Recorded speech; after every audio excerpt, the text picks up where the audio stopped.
اللهم اهدنا واهدنا واجعلنا سببا لمن اهتدى واخر دعوانا الحمد لله رب العالمين. Assalamu alaikum everyone. Hope everyone's doing great. So still on the seerah of Yusuf alayhi salam from Surah Yusuf. And last time we had stopped where Allah subhanahu wa ta'ala gives us a lesson in how to make da'wah through the seerah of Yusuf alayhi salam, specifically in which situation? Very specifically, which situation is Allah subhanahu wa ta'ala giving us an example of da'wah in the seerah of Yusuf alayhi salam? When he's in jail. When he's in jail. So we get to the point where the general consensus of society is that we want to get rid of him. We know he's innocent. We know he didn't do anything. We know that there's no evidence against him, but there's too much buzz, in the papers and on social media about what happened in the palace of Aziz. So they just decide, look, the easiest thing to do is to park him aside and to put him in prison. And I said last time, you may recall that this tends to be the actions of societies that have dhulm, where they oppress the weakest part of the society. If they want to get rid of something and they want to change things, they don't go after the people of power or nobility or wealth. They go after the weakest person. If they say he did it, park him aside, cause the story is over. So this is how Yusuf ends up in prison. Allah subhanahu wa ta'ala describes how when he goes to prison, he has fatayan, two other boys that are with him. What is a fata? What is a fata in English? Fata. Sorry? Orphan? No. Fata, not fata. Fata. Sorry? Youth. How old is the youth?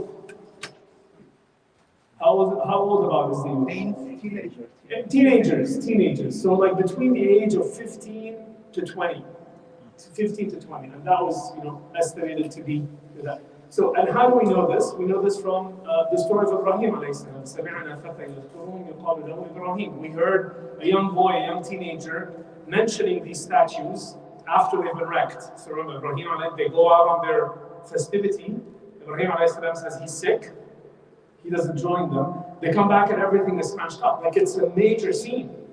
It's a major scene in the city of Ibrahim alayhi salam. They say, who did it? And they're thinking and they're talking and they're discussing and they're saying, hey, someone, I remember this feta, this young teenager mentioned that his name is Ibrahim. Bring him here for questioning. Right? So this is the same city. So Yusuf alayhi salam, those two young men, fatayan, they come to him. And they basically say to him, they say that, look, we have a dream, right? We have a dream. Why did they come to him to say we have a dream? Why did they say to him, you have a dream? Why didn't they want anyone else in prison? So they see him from amongst the people that are doing good, which means our reputation with people is important. The action, as Muslims living in the US, one of the most important things that we can be is what? A good example. One of the best things we can be is a good example. Today I was watching, anyone following soccer here? Anyone watch Liverpool? Liverpool is more popular in Egypt than like the national Egyptian team because Mohamed Salah played on Liverpool, right? And Mohamed Salah, mashallah, I love him personally, right? I admire him. He sets such a strong example in a society that they know now he's a Muslim, they know that he prays, they know he does this, he hasn't been, like he sets an example. We should strive, you don't have to do it through soccer or football, we should strive to be that same strong sense of example within the communities that we live. And you know how in the US they say actions speak louder than words, right? Actions speak, it's very true. The actions that we take and the examples that we set at work with our neighbors, with our families, with our friends that are non-Muslims speak louder than our own the words of God. So they see him in the Moroccan city, and they see him and they say, hey, come and give us this interpretation. And he starts off by teaching them Islam. The next couple of ayat are a lesson on how to make da'wah, and we're going to decompose them. He starts off by establishing his knowledge. He says, there's no food that's going to come to you except I'm going to tell you what's in it, except I'm going to tell you what kind of food that you're getting, right? The other thing he does, he says, And he says something really important. He says, إِنِّي تَرَكْتُ مِلَّةَ قَوْمٍ لَا يُؤْمِنُونَ بِاللَّهِ وَهُمْ بِالْآخِرَةِ هُمْ كَافِرُونَ. He says, I have left the religion of a people that don't believe in Allah. This means that when we make da'wah, we should not be shy. This is a general problem we have with Muslims, in Europe and in the US. Sometimes, even when we open our mouth and we describe Islam, we're shy to tell what Islam really is. We're shy to really describe it, meaning, I don't want to offend, this person if they're a Christian. They believe in, 3 gods or whatever. I don't want to offend this person because they're Hindu and they have all these other confused 50,000 gods or whatever that they worship. But it's not about being offensive. He's not attacking the individuals themselves. He didn't say, you, my fata and my fellow prisoner, are a kafir. He didn't say that. He said, I have left the deen of people that disbelieve in Allah. When we come to the da'wah here, we need to be straightforward. We do not believe in the Trinity. We actually think this is false. This is not what Allah subhanahu wa ta'ala taught humanity. We don't believe in, Hindu system, just to compare other systems of however many gods. We don't believe in this. You can do it, we don't believe in it, right? So he starts off by doing this. And then he goes on and he speaks about, he starts off with a gradual da'wah. So the first 2 things he establishes is what? That there's only one God and there's a day of judgment. The first 2 things he established, sometimes, wallahi, I've seen this example way too many times in different countries. Muslims speaking to non-Muslim, okay? Maybe the non-Muslim is hearing about Islam for the first time or second time in their life. And someone starts off with, let me tell you about Arab al-Qawm. That's not how the Prophet ﷺ made da'wah. He didn't start off with that as an angle. When he sent Sayyidina Mu'adh ibn Jabal to Yemen, what did he say to Sayyidina Mu'adh ibn Jabal? He said, you're going to a people that are believers in the book.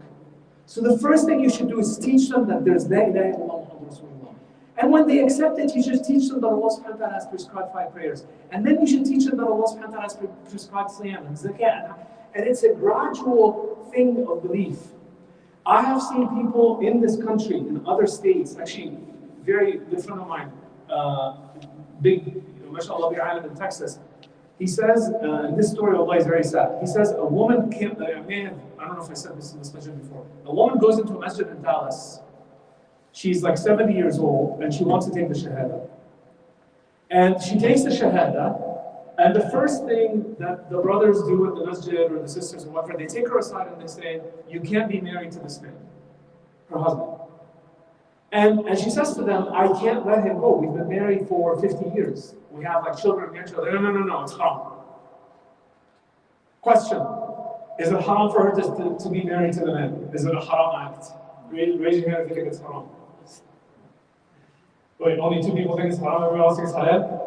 Wait, 4 people now think, okay, if I keep asking you, more hands will go up. It's not a fundraiser. I'm not scoring you for a point. It's haram. There's no question about it. It's haram. However, this is where wisdom comes in. This is where wisdom comes in, right? Is it better? And so let me tell you the end of the story. The end of the story, they were so persistent with her that she decides to leave Islam. And this brother literally tells me, like, this is now like the Imam of the masjid who wasn't there. He says to me, she could have died with the shahada even though she was dying in committing acts of haram. Allah subhanahu wa ta'ala would have eventually forgiven her. You understand? Versus her not having the shahada at all and going back to her deen and not dying in the state of Islam. So we have to frame these things properly in our minds, right? Especially when it comes to people that live in this country and the situations of it. So anyway, so he takes this gradual approach to them. وَهُمْ بِالْآخِرَةِ هُمْ كَافِرُونَ. And he says to them that, they're kuffar with the akhirah, which means okay. And by the way, if you look at what Yusuf says to them, it's identical to what happens with who on top of the mountain? Musa alayhi salam. Which surah? Taha. وَإِنِّي أَنَا رَبُّكَ فَاخْلَعْ عَلَيْكَ إِنَّكَ بِالْوَادِ الْمُقَدَّسِ طُوًى. Allah subhanahu wa ta'ala first tells him that there's one Allah. And Allah subhanahu wa ta'ala speaking to Musa alayhi salam, he says it is me. Right? And then again, وَأَنَّ السَّاعَةِ آتِيَةٌ لَا رَيْبَ فِيهَا. So and then Allah subhanahu wa ta'ala says, and there's an hour that's coming, there's no doubt in it. فَلَا يَصُدَّنَّكَ عَنْهَا مَنْ يؤمن بها واتبع هواه فتردى. And so do not follow those that say there is no akhirah. That's Yusuf's syntax and how he starts off with what's going on. Until those two things those are the boundaries of Iman. That's why the hadith of Jibreel, when he comes to the Prophet ﷺ, he says to him, what is Islam? Then he says to him, what is Iman? And what does he say about Iman? There's only one God, we believe in Allah, we believe in all messengers, we believe in the Holy Ghost, we believe in judgment, right? And so this is what Yusuf is doing to the people. And then he says, وَاتَّبَعْتُ مِلَّةَ آبَائِي إِبْرَاهِيمَ وَإِسْحَاقَ وَيَعْقُوبَ مَا كَانَ لَنَا أَن نُشْرِكَ بِاللَّهِ مِن شَيْءٍ ذَلِكَ مِن فَضْلِ اللَّهِ عَلَيْنَا وَعَلَى النَّاسِ وَلَكِنَّ أَكْثَرَ النَّاسِ لَا يَشْكُرُونَ. So he says, and then I followed the religion of my fathers and my forefathers. Remember the hadith of Jibreel? Part of our Iman is we believe in what? In the previous messengers. Part of our Islam is believe in what? Believe in the previous books. Those two concepts, the messengers of the previous books, are so powerful in making da'wah. Why? Why are they so powerful in making da'wah?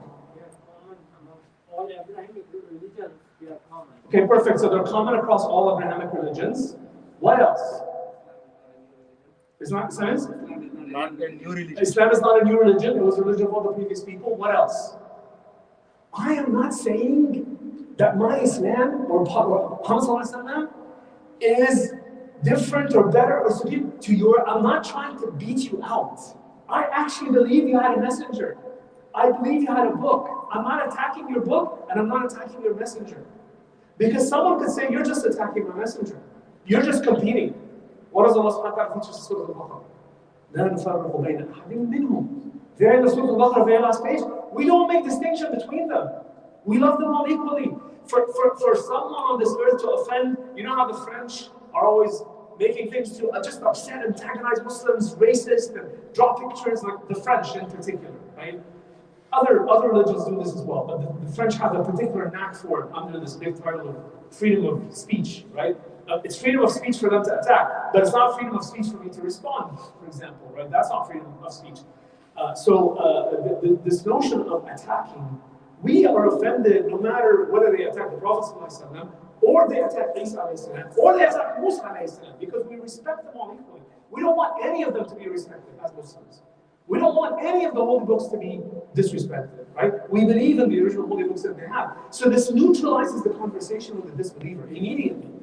I'm not in a competition with you. I'm explaining to you the latest version. You're still using Windows XP? Let me come and now tell you the latest version with all the patches. You understand? Okay. So this is what he says. What he says to them. And then the following ayah, incidentally, in Surah Al-Anbiya, Allah subhanahu wa ta'ala says something very relevant to this particular da'wah of Yusuf alayhi salam. He says, وَمَا أَرْسَلْنَا مِنْ قَبْلِكَ مِنْ رَسُولٍ إِلَّا نُوحِي إِلَيْهِ أَنَّهُ لَا إِلَهَ إِلَّا أَنَا فَاعْبُدُونِ. The first page of Surah Al-Anbiya on the left, he says, we have never sent a messenger before you, except that they came with what message? The same message. لَا إِلَهَ إِلَّا أَنَا فَاعْبُدُونِ. So we are instructed in the Quran, Allah subhanahu wa ta'ala is telling the Prophet ﷺ, all the previous messengers, all came with the same message. All came with the same message. You know the hadith of Nuh, the Prophet ﷺ, when he says, when did people start to worship statues? When? Does anyone know? Like historical? After? After Nuh alayhi salam. Right? The time of Nuh alayhi salam is a long time ago. And how do we know this? From Surah Nuh. What does Allah subhanahu wa ta'ala say in Surah Nuh? فَلَا تَذَرُنَّ آلِهَتَكُمْ وَلَا تَذَرُنَّ وَدًّا وَلَا سُوَاعًا وَلَا يَغُوثَ وَيَعُوقَ وَنَسْرًا. So when Nuh alayhi salam makes da'wah to his people, the people that stand up, the opposition stands up and they say, don't listen to this crazy man, follow the men you've been already following, يَغُوثَ وَيَعُوقَ وَنَسْرًا, right? So these four things that they were worshipping actually used to be good people. They were actually, we would say a sheikh, an imam, someone that was, the Christians, they call them saints. We don't have any of this in Islam. And eventually, shaitan comes to them. The Prophet ﷺ has a hadith where he says, if shaitan had come to them to tell them worship statues, right, they would have torn, the Prophet ﷺ in this hadith, he says, لَقَطَّعُوهُ إِرَبًا إِرَبًا. They would have torn up the shaitan piece by piece. Because they were so strong in La ilaha illallah. But he doesn't say this to them. Shaitan is very sneaky. What does he say? He says, no, you're not worshipping them. You're just going to build statues to remind you of them. You're going to build pictures and put them on the wall to remind you of them. You know, and when you're reminded of them, you're going to be good. You're going to. That's actually how, you know, this concept of shirk through statue worship, through idol worship, starts in humanity, right? And so Yusuf, he says to them, is it better to to believe in multiple different gods except for Allah al-Wahid. So he says two things. First of all, he uses the word Ya Sahibai Sijn. What is Ya Sahibai Sijn? What does that mean? Companions of jail. Companions of jail. Why is that important? Why? What do we learn from a dawah perspective? We learn that when we come to make dawah to people, one of the strongest connections you can make to them is what? What we have in common. What we have in common. When you stand up, someone says, hey, brother or hey, sister, I want you to come and speak at my school, or speak at my church, or speak at the university or whatever. One of the most powerful things you can do at the beginning is, you know what? Introduce yourself. And part of the introduction that you make is you say, listen, I've lived here since 2006. I have 3 girls, 2 of them were born in this city, right? And we have been to school, we've done this, I lived here, I lived here, I lived here, I lived here. What have I just done? I've established a sense of community. I've established a sense that I live in the same place, I love the Seahawks, I eat pizza, I have 3 girls, 2 of them, they probably have many things in common. There's a sense of commonality that we've established, right? The other important thing that's important to establish, and it comes out of this conversation of Yusuf, but also in the dawah of the Prophet, which is, I want good for you. I'm not saying this to win an argument. I want good for you. I'm sharing this because I believe this is good for you. Right? Okay. So the second thing, by the way, about this is the directness in delivering a message. The directness of Yusuf in his delivery of the message. By the way, if you want to follow me for more, I'm referring to this one. What are other terms that Allah subhanahu wa ta'ala uses for da'wah in the Quran? So Yusuf says, Ya Sahibai Sijn, O companions of the prison. How does Allah subhanahu wa ta'ala address people in the Quran? يا بني آدم يا بني إسرائيل يا أيها الذين آمنوا, right? All children of Adam, when there's a very common thing, right? Ya Bani Israel, when he's speaking to who? The Christians and the Jews. When you see Ya Bani Israel, Allah subhanahu wa ta'ala is speaking to your neighbor right away, right? In fact, one of the companions, someone came and asked him a question, and he says, why are you worried about this? It's not for you. Like, he said, like, memorize it, but this is not meant for you, it's meant for the other guy, right? When do we pay attention? When he says, Ya ayyuha alladhina amanu, or you who believe, Ya ayyuha alladhina. When does Allah subhanahu wa ta'ala say, Qul ya ayyuha al-kafirun? Because he says, Qul ya ayyuha al-kafirun. He says, Qul ya ayyuha al-kafirun only when they want to force the Prophet ﷺ to go and worship like he worships. They went to the Prophet ﷺ and they said, hey, listen, okay, I'll tell you what, we'll make a deal with you. This is after they offered him, we'll make you the king, we'll give you all the money that we have, we'll have you marry the most beautiful person. But they kept saying, okay, listen, you don't want any of that stuff, I'll tell you what. We'll worship your same thing. We'll worship it 1 year, you worship ours 1 year. They said, okay, how about we do 1 month and 1 month? How about we do 3 months of Islam, 1 month of us? Like they just wanted to, and Allah subhanahu wa ta'ala responds, it's not a negotiation. We're not playing games. I'm not trying to buy a used car from you, right? So this is how Allah subhanahu wa ta'ala teaches us that Yusuf is addressing their thing. And so I'll just say this one last thing. We live in a society where this notion of political correctness is always emphasized. We have to be politically correct. So from a Muslim standpoint, our notion of politically correct is what? What is our notion of politically correct? What is it?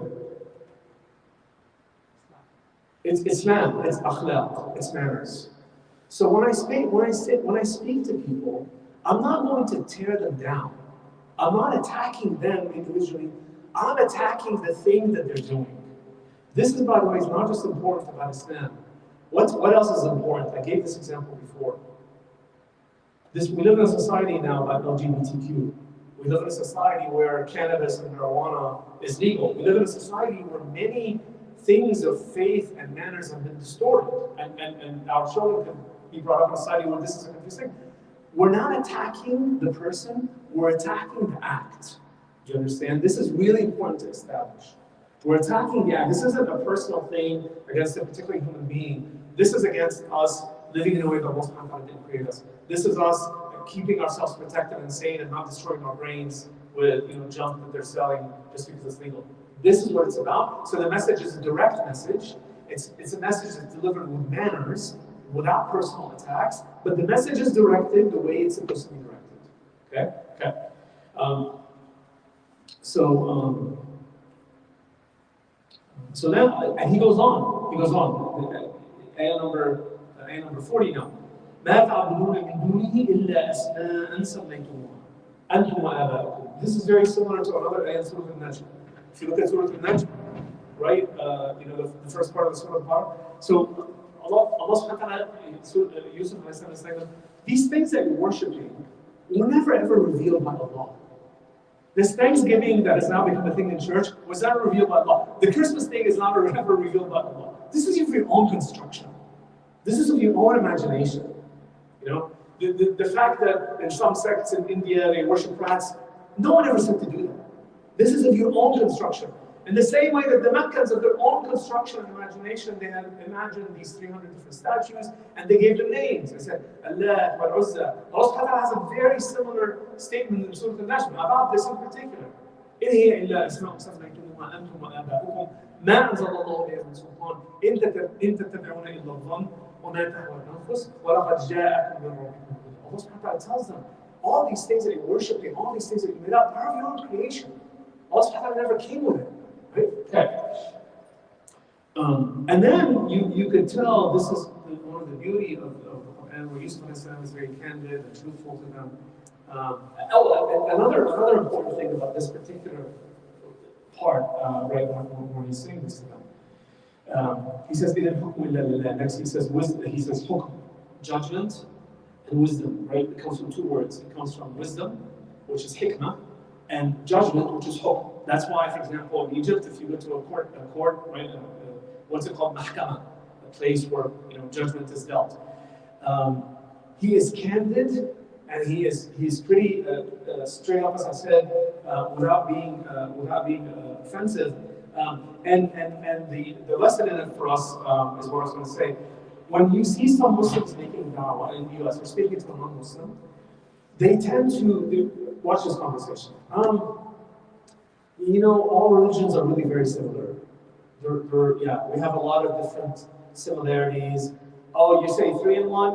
Yeah, well, it's kind of not like that. It's kind of like, do you see what I'm going like? It's not right. So Yusuf didn't sit and try to approximate their religion to my religion. I try to say, we have common grounds as human beings, no question about it. Many of the religions have some of the good common values, no question about it. But the foundations are very wrong, and everything is built on a foundation. I can't say to someone of different things, oh, you may be 80% correct. Well, what does that make me? So why should I? What's the incentive in it for me to do your thing? You understand? And Yusuf makes this very clear to them. So he speaks about oneness of Allah, that hukm is only to Allah, and criticizing sort of the actions I said, not the deed. And then he says, "Ya صاحب السجن, أما أحدكما فيسقي ربه خمرا وأما الآخر فيصلب فتأكل الطير من رأسه وهي التي فيه تستفتيه." So notice what Allah subhanahu wa ta'ala says. He says, Yusuf says, "Ya صاحب السجن, O companions of the prison, one of you is going to get released from prison. They're going to get a innocent kind of hope from the judge, and they will be feeding their master wine. They will be giving khamr to their master. And the other is going to be crucified, and the birds will be eaten from his head." And then at the end he says, "قُضِيَ الْأَمْرُ الَّذِي فِيهِ تَسْتَفْتِيَانِ." This matter is closed. This is it. That's it. You want a fatwa? This is the fatwa. Nothing else is going to happen. What did he not do? What are we not told in this ayah? There's a couple of things we're not told that are meaningful. Number one, we're not told which makes it and which doesn't, and he doesn't tell them that either. So we actually don't, it doesn't matter. Person A, person B, doesn't matter. So that's one thing we're not told. But the other really important thing we're not told is what? Whether either of them actually accepted Islam. Allah subhanahu wa ta'ala doesn't tell. We don't know. Maybe one of them did, maybe none of them did, maybe both of them did. We don't know. What does that teach us that we don't know? Qada qada, okay. What else? We cannot force someone to accept it, and it's not our job to convert people. It's not our job to convert. This is the thing that we always get wrong, or we sometimes get wrong in the US, right, or in Europe, or whatever. It's my job to go and convert people. You know what I mean? Like, it's not our job to convert anyone. What's our job? Deliver the message. Deliver the message, that's it. Open your mouth and deliver the message. And there's no better example than the Prophet ﷺ delivering the message to the people of Mecca for all these years. And his closest uncle, Abu Talib, that protected him, grew up in his house, loved him so much, felt he was full of barakah, stood up against him so much so that Abu Talib was from the nobility of Quraysh. You understand? Like he has a gubernatorial position and a man of nobility from as the Prophet ﷺ did, but Abu Talib in particular was a much older man and sat on the council and all of this. He was one of the people that was embargoed. You know, at a certain point in time in Mecca, they embargo the Muslims. They don't give them food. They won't marry them. They write all these new kind of edicts on the Kaaba. You're not going to marry from these people in this way, in this valley, and so on and so forth. Abu Talib was amongst them. This is how much he stood with the Prophet ﷺ. And at the very end, does he accept? He doesn't accept this. He doesn't accept it.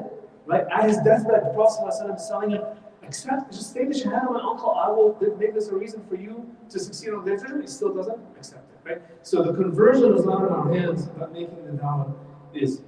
Now, and then we can, inshallah, close after this. I think the next chapter is going to be the King's Dream. وقال الذي ظن أنه ناج منهما كلني عند ربك فأنساه الشيطان ذكر ربه فلبث في السجن بضع سنين. So, as the surviving prisoner, the one that is not going to get. By the way, does anyone know what these guys were in for? What were these companions of Yusuf in for? Crime. What was the crime? Does anyone know? Has anyone read books of tafsir about this? So the most predominant tafsir where anyone has actually said anything is that there was an attempt to poison the king. And so they catch these two because the police go through the description, who's in the palace, who's in the kitchen, who had access to the king's food. It's these two people. Like how they conduct investigations, and they netted it down to these two. Like, you two, come over here, you're going to prison. And it happens to be at the same time that Yusuf was going to prison too. So Allah doesn't matter. Point is that he says to the surviving person, mention my condition to your master when you go out. Tell them about me. What's he trying to tell me about? He's innocent, he should be released. In other words, listen, man, I came in here and I shouldn't really be here at all. If someone just did their homework, they'd find that out pretty easily. So that's why. What's the wisdom, hukm that we take out of this? There's actually a hukm that comes out of this ayah. It means that even as Muslims living in a non-Muslim land, look at our situation, for example, right? When you need your rights to be obtained, you should and are in fact expected to go through whatever systems exist, including the courts of law. So this is someone comes after you for something. No, you should take it to court, right? Or you should take it to care, maybe Council of American-Islamic Relations, right? There's systems in place to defend Muslims that we should take advantage of. This is completely halal and expected. This is what Yusuf is doing here. It's not he's a kafir, I'm never going to get help from the kafir. No. Allah subhanahu wa ta'ala is saying, take whatever help you can. When the Prophet ﷺ went to Medina, what did he do? What did he do when he went to Medina very early in Israel? What did he do? He struck a deal with who? Who did he strike a deal with? The Jews of Medina. He struck a deal with everyone in Medina. What did he say to them? He says, this is the constitution of Medina. What was part of the constitution of Medina? What was the most important element of the constitution? If someone tries to attack us, we all defend together. That was one of the most important things. We all live in the city. If an invader comes from the outside, that was one of the key elements of it, right? We all defend together, right? We're not going to be split up, understand? And in fact, what happens years later is the big betrayal. right? When Khandaq came, there was a major betrayal, right, in the north of Medina when they basically left their posts, right? Okay. So this is the learning from this particular surah that Yusuf said. And the Prophet, many of the ulama, actually Islam and Hadith, they say that Yusuf ended up staying for bid'ah sinin. What does bid'ah sinin? Several years. What is several years? Up to 7. 8 years or 7 years. Up to 7, right? Up to 7 additional years. Some people say 9, but just because that guy that left the prison forgot to say anything to the king. He was so happy to come out, got his new position, got his new work contract. I don't know anything, right? And then you'll see an interesting thing in the next couple of ayah. So we keep going, so we'll resume next week. We're about to go to the king and his dream. Next week? One more? Yeah. Keep going.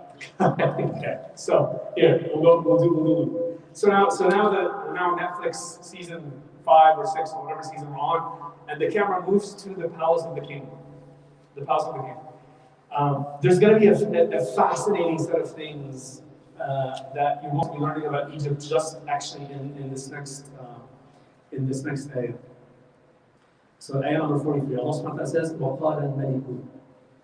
And the king said, pay attention because there's going to be a quiz after this. And the king said, إِنِّي أَرَى سَبْعَ بَقَرَاتٍ سِمَانٍ يَأْكُلْهُنَّ سَبْعٌ عِجَافٌ وَسَبْعَ سُنبُلَاتٍ خُضْرٍ وأخرى يابسات يا أيها الملأ أفتوني في رؤياي إن كنتم للرؤيا تعبرون. So the king says, I have a vision. Ara is from the word ru'ya, which means a vision. That I have seen 7 large cows being eaten by 7 skinny cows, and 7 grains of corn, called green, and other yabisat is very dry. You know, you see a post-apocalyptic movie, all the farmland is dry, there's like this dry wind passing by, all the grains are yellow, there's no food for people to eat. So he has this dream that he keeps getting. And then he says, yeah, what is Mala? Leaders. Sorry? Group of people. Specifically, which group of people? The noble advisor. The noble, like the ministers. Whenever you see this word in the Quran, the Mala means, doesn't just mean the rest of the Quran, these are the most important people. The businessmen, the thought leaders, the ministers, the advisors, that is Mala. Incidentally, also in the Quran, what is one of the key characteristics of Mala? All throughout the Quran. What's one of their key characteristics? They will be the #1 community to oppose the messenger. All throughout time. If you read the Quran, the whole Quran, the Mala are always the people that stand up against the messenger. They don't stand with the messenger, right? If they do it, it's very rare people that do, right? Okay. So he says to the man, he says to his advisor, "Aftuni fi ru'ya, give me a fatwa in what I've seen." Now, quiz. Why does Allah subhanahu wa ta'ala say king? وَقَالَ الْمَلِكُ. What's this deal with the king? Has anyone read the Bible? Has anyone read this story in the Bible? Okay, the Bible says Pharaoh. The Bible, same story of Yusuf alayhi salam, he's called a Pharaoh. What do we say in the Quran about who was there at the time of Musa alayhi salam? Pharaoh. So why is this a malik? Every word in the Quran means something. Just remember that. This is not like a casual essay. These are the words of Allah. Every word means something. Let me tell you why he's a king. Incidentally, the reason why I'm telling you why he's a king is this is evidence. Remember, at the beginning of the surah, I said, when was the surah revealed? Makkah. This is a Makki surah. Revealed on the year that the Prophet's uncle died, wife died, Khadija, our mother Khadija, and his uncle. It was a very tough year for him. And Allah subhanahu wa ta'ala is trying to show him a surah with a very happy ending. Tough beginning, happy ending. Yes? Okay. So, part of the revelation of Malik is an emphasis on the fact that this is the truth revealed to Muhammad sallallahu alaihi wasallam. Because no one in Quraysh at the time knew what the political system in Egypt was at the time of Yusuf alayhi salam. Let me explain. Egypt at the time was actually split into 2 sections.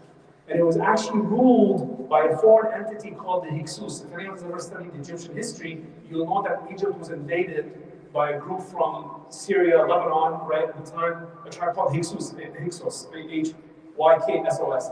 So the people ruling the country at that time in the capital that was more than likely a city called Memphis, M-A-N-F, or in English, Memphis. The person that was running the country out of that city was from the Hyksos, and they didn't have the title Pharaoh, they had the title King. The title Pharaoh comes years later, after the actual Egyptians defeat the Hyksos, kicked them out of the country, and then the final battle, the decisive battle was what? What? MashaAllah, yeah, MashaAllah. This is like an instrumental moment. The Battle of Kadesh basically destroys this concept of the Hyksos and the tribe of Hyksos, and the Pharaoh then comes back, establishing himself. He starts to establish himself. I'm the one that saved this country. I'm the one that's ruling over this country. I'm the one that liberated. Do you understand that mindset? And part of the enslavement of the Bani Israel was they were treated as supporters of the Hyksos at the time. That's just the vision of what happens. Do you understand? So this is a king and it's not a pharaoh, right? So that's an important thing. So he says to his advisors, tell me what the meaning of dream. So they say the following. So Hulum is what? They want to respect him, and they say Allah. What is Allah? And he just had extra meaning last night, and they didn't even say it like that. They were respectful to the king, but they're trying to tell him, look, these are things we can't interpret. It's just a dream. Don't worry about it. It's your imagination. Hulm, right? Also comes from imagination. Ru'ya is what? A vision. What does he say in the ayah? Aftuni fi ru'yay. Give me a fatwa on my ru'ya. Meaning, I am for sure that what I have seen is coming. It's the truth. So this ru'ya that I have is a real ru'ya, and you need to give me a fatwa, and they don't know any better. They can't give him a fatwa on his ru'ya, right? They're not prophets and they're not messengers. So they say it's just a dream. Don't worry about it. It's just your imagination. It's just your imagination, right? So, by the way, what is anyone know in Arabic? Some of the differences between Quran, Hadith, and Nafs, or Wahy and Mubashir. Does anyone know? Hallucinations. So yeah, so one is a nightmare. One is from your own imagination. One is a true sight. Is there anything in the Quran about the Prophet ﷺ having a true vision? Anything in the Quran? Do we know anything about the Prophet ﷺ having a true vision? لقد صدق رسوله الرؤيا بالحق لتدخلن المسجد الحرام. When the Prophet ﷺ was given a vision that he was going to enter the Masjid al-Haram, right? He took this as a message to Yawm al-Qiyamah, right? And what's another time in the Quran where Allah mentions this? Another Prophet of Allah, يا بني يا بني إني أرى في منامي أني أذبحك فانظر ماذا ترى. Ibrahim alayhi salam telling his son, "Oh my son, I have had a vision that I'm going to slaughter you." And Ibrahim alayhi salam is so polite. He's like, "What do you think?" فانظر ماذا ترى literally means, "What's your opinion? What should we do?" Right now, what is what? We're going to go off on a tangent. What does the son know to be true about what his father just said? Number one, his father is a messenger. Therefore, what he said is the truth. What he said has to happen. Right? What he said has to happen. This is from the narrative, right? So this kind of dream, right? The Prophet ﷺ has had before. And when they say Allah Ahlam, it means confused visions. You're just having confused visions, right? So who's listening to this conversation in the court of the king? The one guy. The guy that made it scot-free, that forgot about Yusuf for 7 years. Right? So he's like, وَقَالَ الَّذِي نَجَا مِنْهُمَا وَادَّكَّرَ بَعْدَ أُمَّةٍ أَنَا أُنَبِّئُكُم بِتَأْوِيلِهِ فَأَرْسِلُونِ. He's like, I just remembered. I have a guy. He's a hacker. He's in prison. I know the guy. Send me back to this hacker. I'm going to get you the answer to what you're saying. Right? King's looking at this guy like, dude, you're cooking my food. Like, what are you talking about? So King gives him authority. He goes to the depth of the prison, and this is the beauty of the Quran, right? It's like, we don't have to know all these things, but you can see it. It's like he goes, he meets the guard, come in, he's the door, he lets him in through the door, he goes all the way into Yusuf alayhi salam.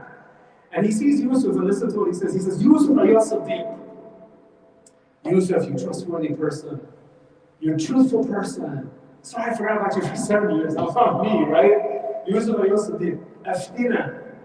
He says, give us a fatwa. in 7 big cows, getting 7 skinny cows. And he repeats the king of the لعلي, listen to this, لعلي أرجع إلى الناس لعلهم يعلمون. He says, so I can go back to the people and tell them what to do.